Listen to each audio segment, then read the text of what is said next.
Guys, welcome back to my YouTube channel. तो आज मैं आपके लिए लेके आई हूँ एक बहुत ही interesting topic that is related with body movements. Okay, body movements जो कि हम रोज़ ही करते हैं अपनी डेली लाइफ में।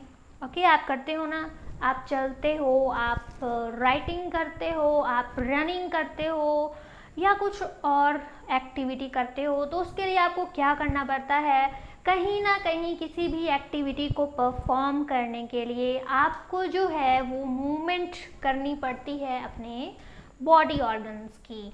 तो आज हम उन्हीं मूवमेंट्स के बारे में यहाँ पे डिस्कस करेंगे। सो बने रहिए मेरे साथ वीडियो के एंड तक और प्लीज़ स्किप मत करना। अगर टॉपिक अच्छे से समझना है तो प्लीज़ केयरफुली जो है आप मेरे वर्ड्स को सुनना और कॉन्सेप्ट के ऊपर ध्यान देना। सो लेट्स स्टार्टेड, बट उससे पहले मेरे चैनल को प्लीज़ ज़रूर सब्सक्राइब करें, लाइक करें और शेयर करें। So let's started our today's topic. So that is related to body movements.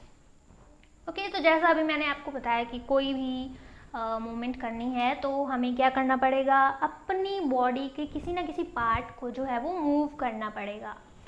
Okay, और हम मोस्टली देखते हैं कि जो अदर एनिमल्स हैं, ह्यूमन बीइंग्स की बात तो हो गई कि वो मूव करते हैं, लेकिन साथ में एनिमल्स की मूवमेंट्स पे अगर हम ध्यान देंगे तो एनिमल्स जो हैं वो भी वॉक करते हैं, रनिंग करेंगे, क्रॉल करेंगे, या जो स्नेक होता है लाइक स्नेक स्लिथर करता है ना, जो ऐसे फास्ट फास्ट जाता है, स्लिथरिंग जिसको बोलते हैं, वो करता है।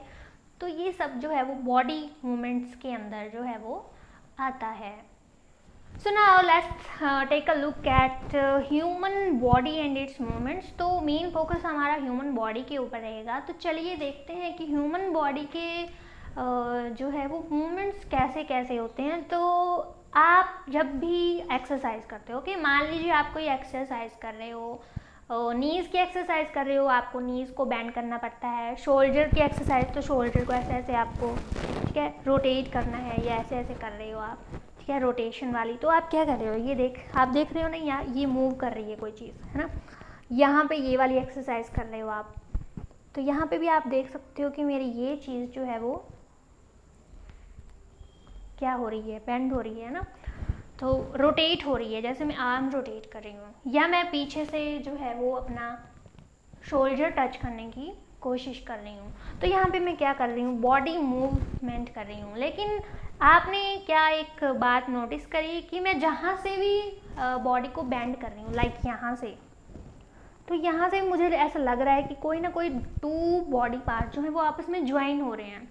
या फिर यहाँ से, यहाँ पे भी मुझे ऐसा लग रहा है कि कोई टू पार्ट जो है मेरी बॉडी के, वो आपस में जो है वो कनेक्ट हैं, जिसकी हेल्प से मैं अपनी आर्म को जो है वो बेंड कर पा रही हूँ या अपने शोल्डर को हिला पा रही हूँ, है ना। लेकिन अगर मैं बात करूँ ये और ये एरिया की, तो इस वाले एरिया को मैं चाह के भी बेंड नहीं कर सकती हूँ। सिर्फ यहीं से ही जो है मैं अपनी एल्बो को बेंड कर सकती हूँ। तो आखिर ये चीज़ है क्या, है ना। तो फर्स्ट पॉइंट जहाँ से हम एबल होते हैं टू बेंड और rotate our body in place where two part seems to be joint, जहाँ पे हमें लगता है कि हमारी बॉडी के दो पार्ट्स आपस में ज्वाइन हो रहे हैं, उनको क्या बोलते हैं, जॉइंट्स बोलते हैं। तो ये बात जो है वो ध्यान रखने वाली है जॉइंट्स के बारे में कि तो जॉइंट्स कहाँ पे होंगे, जहाँ पे टू पार्ट्स हमें लगता है कि एक दूसरे के साथ जो है वो कनेक्ट हो रहे हैं। तो मैं कह सकती हूँ कि मैं अपने एल्बो को जॉइंट की हेल्प से जो है वो बेंड कर पा रही हूँ, ऐसे नहीं कर पाती, ठीक है। अब मान लो मुझे ये अपर आर्म, जैसे कि मैंने अभी बताया, तो अपर आर्म में कोई जॉइंट नहीं है, इसलिए मैं इसको मूव जो है या फिर इसको बेंड अब नहीं कर पाऊँगी।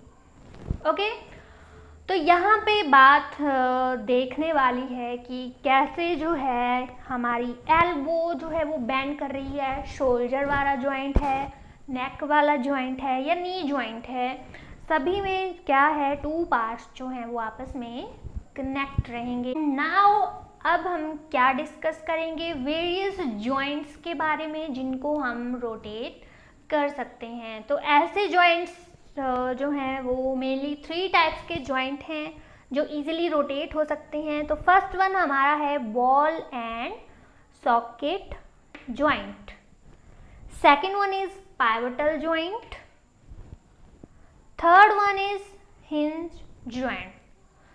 So let's take a look on these types of joints one by one. So here we have first one is our ball and socket joint. So the first joint is ball and socket joint. So as the name shows, ball and socket, यानी कि किसी socket में कोई ball जो है वो rotate कर रही है, ऐसा लगता है इस जॉइंट में, तभी इसका नाम जो है वो सॉकेट जॉइंट रख दिया गया है। तो आप इस इमेज में देख सकते हो, this is the example of ball and socket joint. तो इसको आप ध्यान से देखेंगे तो आपको लगेगा कि ये जो है सॉकेट के अंदर कोई बॉल जो है वो फिक्स है और यही बॉल जो है इस सॉकेट के अंदर जो है वो रोटेट कर रही है। तो अब बोन के बारे में सोचिए, like this is my shoulder, okay, shoulder and arm के बीच। तो आप देख सकते हो कि मैं अपनी आर्म को जो है वो क्या सारी डायरेक्शन में 360 एंगल पे रोटेट कर सकती हूँ। So this is wall and socket joint. तो जो बोन का जो राउंडेड एंड होगा वो फिक्स रहेगा इनटू अ कैविटी, ओके। यहाँ एक कैविटी होती है जहाँ पे हमारा ये जो अपर आर्म का बोन का जो राउंडेड एंड होगा वो उस कैविटी में जो है वो फिट हो जाएगा। तो फिट होगा तो इसीलिए इसको बॉल एंड सॉकेट जॉइंट नाम दे दिया गया है। तो 2 एग्जाम्पल हो गए यहाँ पे मेरे पास, कौन सा, एक तो जो मैंने अभी बताया आपको, that is shoulder and arm के बीच में जो जॉइंट है, this is my ball and socket joint. Second one example is hip and Thai bone, okay. यहाँ नीचे यानी कि हिप्स एंड थाइज के बीच में जो बोन है, जो जॉइंट है, okay, hip bone, second bone is thigh bone, okay. तो thigh bone and hip bone जो हमारी है उसके बीच का जो जॉइंट है वो भी किस तरह का एग्जाम्पल है, बॉल एंड सॉकेट जॉइंट का एग्जाम्पल है, ओके। और ये ऐसा हमारे पास जॉइंट है जो कि सभी डायरेक्शंस में मूवमेंट अलाउ करता है, जैसा मैंने अभी दिखाया आपको कि हमारी आर्म जो है वो 360 एंगल पे जो है वो रोटेट कर सकती है। सो ये था हमारा ball and socket joint. Second we have pivotal joint. तो पाइवटल जॉइंट कहाँ होगा, तो यहाँ पे देखिए हेड एंड नेक, ओके। ये हमारा हेड है एंड दिस इज आवर नेक।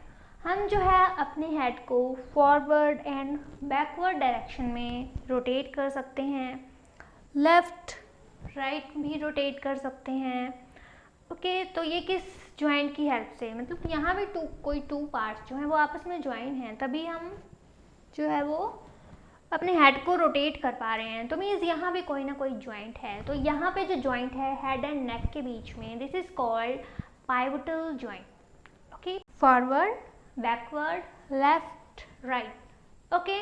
लेकिन हम 360 जो है वो रोटेट नहीं कर पाते हैं। मीन्स अगर आपको बोलना पीछे हेड लेके पीछे जाना हो तो आप सिर्फ यहीं तक जो है अपनी गर्दन को जो है वो मूव कर सकते हो, या यहाँ करना है तो सिर्फ यहाँ तक ही अपनी जो है हेड को, नेक को मूव कर सकते हो। तो मीन्स ये जॉइंट जो है वो forward, backward, left right direction में मूवमेंट्स जो है वो अलाउ करता है। और इसमें जो है ये आप क्या कर सकते हो, यहाँ पे जो बोन होती है, ओके, एक सिलिंड्रिकल बोन होगी लाइक दिस, ओके। मान लीजिए ये बोन है, सिलिंड्रिकल बोन, और ये यहाँ पे होती है एक रिंग। तो मान लीजिए ये हेड है हमारा और ये है नेक, ओके। तो मीन्स ये जो बोन है इस रिंग में जो है वो सर्क्यूलेट करेगी इन पाइवटल जॉइंट। तो आप ये इमेज देख सकते हो यहाँ पे, and this is an example of pivotal joint. Next हमारे पास है हिंज जॉइंट। तो हिंज जॉइंट जो है वो क्या करता है, ये अलाउ करता है movement back and fourth direction. Back and fourth direction means आगे एंड पीछे, ओके, सिर्फ आगे एंड पीछे, लेफ्ट राइट कुछ नहीं, back and fourth movement allow करेगा। और इस तरह के जॉइंट का एग्जाम्पल है योर नी जॉइंट, कि नी जॉइंट जो है वो हिंज जॉइंट का एग्जाम्पल है। Next one is fix joint. तो फिक्स जॉइंट क्या होते हैं? अब तो फिक्स जॉइंट जो है वो अब यहाँ पे जो है वो रोटेट नहीं करेंगे, यानी कि नाम से पता चल रहा है कैसे होंगे, एकदम फिक्स जॉइंट होंगे जो कि कोई मूवमेंट अलाउ नहीं करते हैं। और इस तरह के जॉइंट हमें मिलते हैं हेड रीजन में, ओके, आपका जो हेड है। तो अगर आप चाहोगे कि आप इन जॉइंट्स को मूव करो तो that is not possible, because यहाँ जो जॉइंट रहते हैं दैट इज़ फिक्स्ड जॉइंट्स। तो बहुत सारी जो बोन्स होती हैं वो एक दूसरे के साथ यहाँ पे कनेक्ट रहती हैं with the help of these fixed joints. Head के अलावा और कहाँ पे होता है फिक्स्ड जॉइंट? तो वो होगा जॉ में, ठीक है। तो ये था हमारा बोन्स एंड जॉइंट्स के बारे में। नेक्स्ट हमारे पास है कि ये जो इतने सारे जॉइंट्स हैं इनको शेप कौन प्रोवाइड करवाता है? तो शेप प्रोवाइड करवाता है एक स्पेशल फ्रेमवर्क, मीन्स कि हमारी सारी बोन्स मिलके जो है वो क्या बनाती है, एक फ्रेमवर्क बनाती है जिसकी हेल्प से हमारी बॉडी को जो है वो एक पर्टिकुलर शेप मिलता है। और उसी फ्रेमवर्क को क्या बोलेंगे? स्केलेटन। फ्रेमवर्क हो गया स्केलेटन। और स्केलेटन में जो है हम कैसे पता लगाते हैं कि हमारी बोन कैसी दिखती है, उसका शेप कैसा है, या उसका नंबर अगर आपको पता लगाना है कि कितना नंबर ऑफ बोन्स वहाँ पे प्रेजेंट है, तो इसके लिए भी एक स्पेशल टेक्निक होती है। इवन आप फील करके भी जो है वो काउंट कर सकते हो कि वहाँ पे कितनी बोन्स है।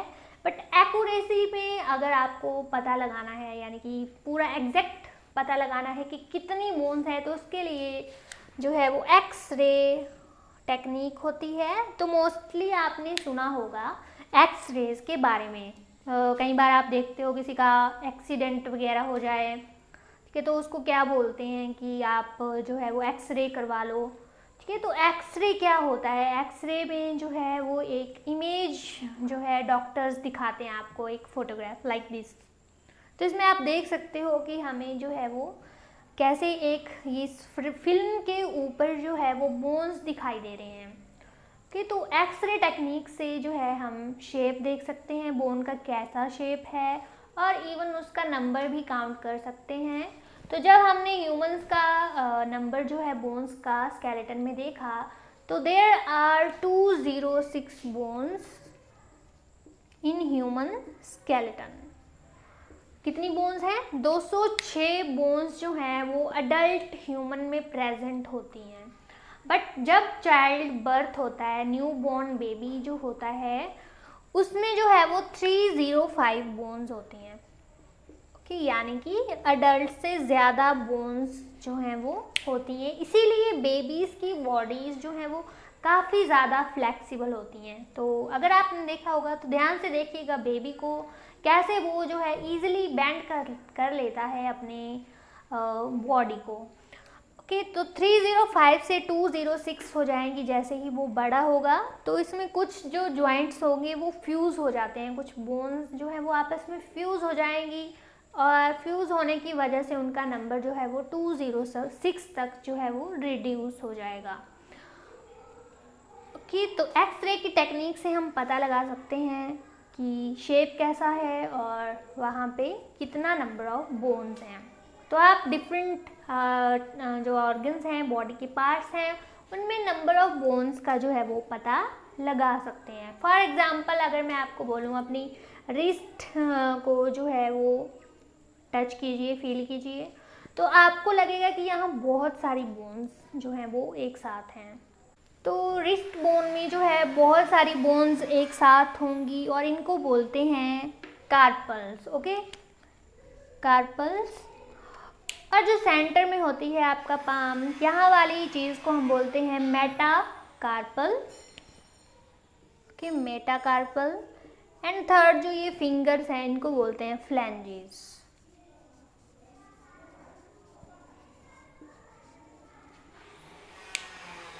सो फिंगर्स के बारे में बोन्स हो गई। अब बात करते हैं वेरियस पार्ट्स की जहाँ पे कितना नंबर ऑफ बोन्स जो है वो हो सकता है। तो बात करते हैं अब चेस्ट की। तो चेस्ट रीजन में देखते हैं कि कितना नंबर ऑफ बोन्स होता है। सो ये जो इमेज आप देख रहे हो दिस इज चेस्ट, और ये आप देख सकते हो कि सेंटर में एक बोन है और इसके सराउंड जो है वो बहुत सारी रिब्स जो है वो एनसर्कल कर रही हैं। Okay, so this cage is called rib cage.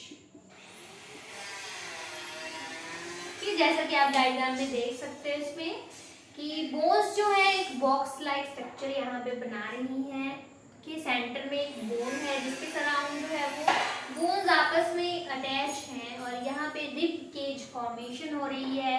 तो जब हम रिब केज में नंबर ऑफ बोन्स की काउंटिंग करते हैं, there are 12 pair of rib in humans. Okay, कितना? 12 पेयर।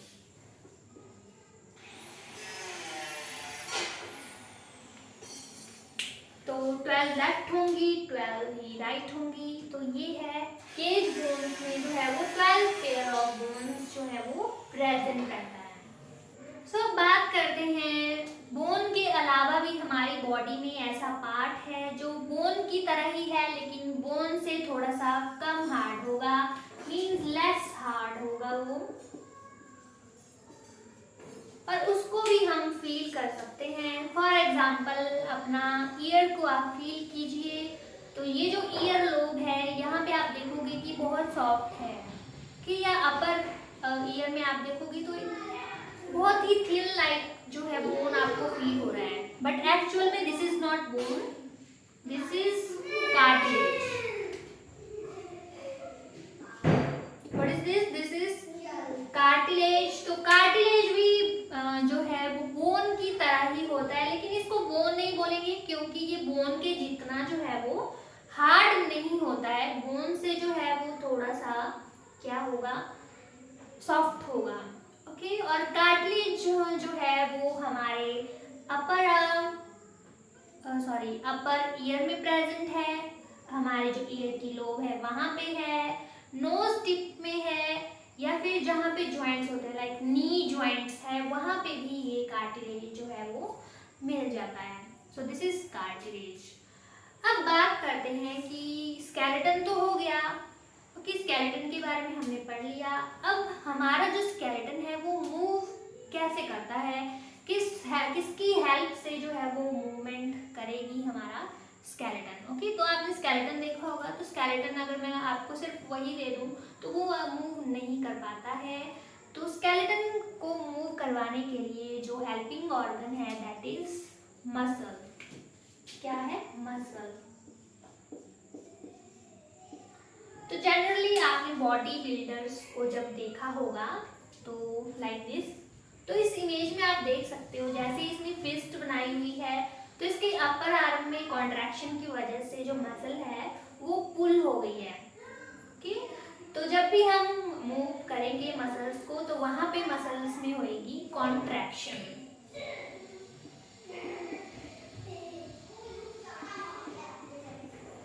जैसे ही कॉन्ट्रैक्शन होगी मसल्स में तो क्या होगा, जो हमारी बोन होगी वो पुल अप हो जाएगी और हमारा जो स्केलेटन है या कोई भी आपको मूवमेंट करनी है वो परफॉर्म हो जाएगी।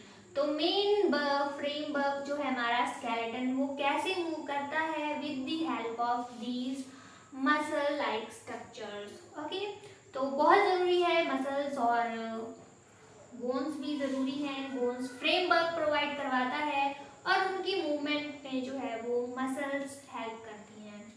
तो स्टूडेंट्स, कैसा लगा आपको मेरा ये video? Please tell me by commenting and also press the bell icon button so you don't miss a single video. Okay, so please like, share and comment and subscribe my YouTube channel. Thank you and have a nice day.